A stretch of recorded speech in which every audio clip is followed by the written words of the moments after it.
ভ্ৰাম্যমান থিয়েটাৰত অঘটন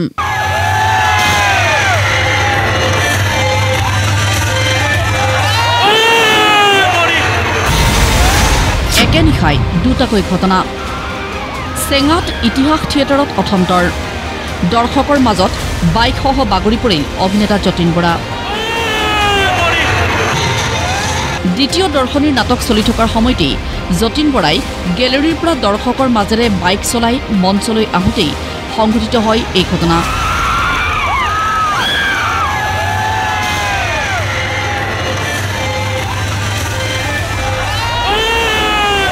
দুৰ্ঘটনাত যতীন বৰাৰ লগতে শিশু মহিলাসহ 7জন আহত হয় আহতসকলক ততালিকে চিকিৎসালয়ত ভৰ্তি কৰা হয় কিছু সময়ৰ বাবে স্থগিত হৈ পৰে নাট প্ৰদৰ্শন পিছত আঘাতপ্ৰাপ্ত অৱস্থাৰে নাট প্ৰদৰ্শন সম্পূৰ্ণ কৰে যতীন বৰাই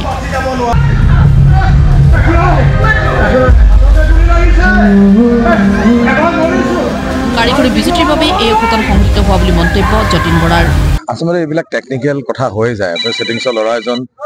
ফটকে সি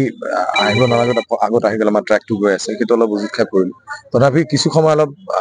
দুখ পালেও যেহেতু ভ্ৰাম্যমান থিয়েটাৰটো এনেকুৱা এটা বস্তু শ্ব' মাষ্ট গ' অন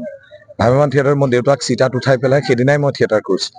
আৰু এইবিলাক টেকনিক্যাল কথা হৈ যায় তাৰ মাজতে আমি কাম কৰি যাব লাগিব বহুত আশা কৰি যেনেকৈ নাটক এখন চাব আহিছে ঠিকে আছে এতিয়াতো নাটক কৰিলোঁ আপোনালোকে নাটকতো ঠিকেই দিছে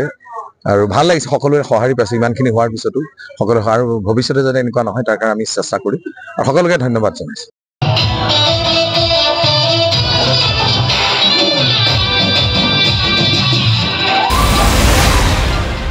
একেনিশাই নলবাৰীৰ অৰৰাত ৰাজতিলক থিয়েটাৰতো আন এক অঘটন নৃত্য কৰি থকা অৱস্থাতে মঞ্চৰ ৰেম্পৰ পৰা পৰি গ'ল অভিনেত্ৰী শ্যামন্তিকা শৰ্মা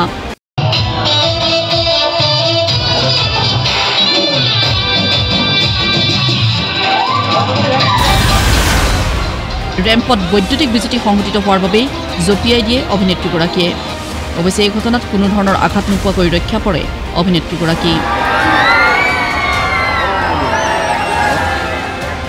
নলবাৰীৰ পৰা ভিডিঅ' জাৰ্নেলিষ্ট ৰাজুৰ সহযোগত নকুল তালুকদাৰৰ ৰিপৰ্ট প্ৰতিদিন টাইম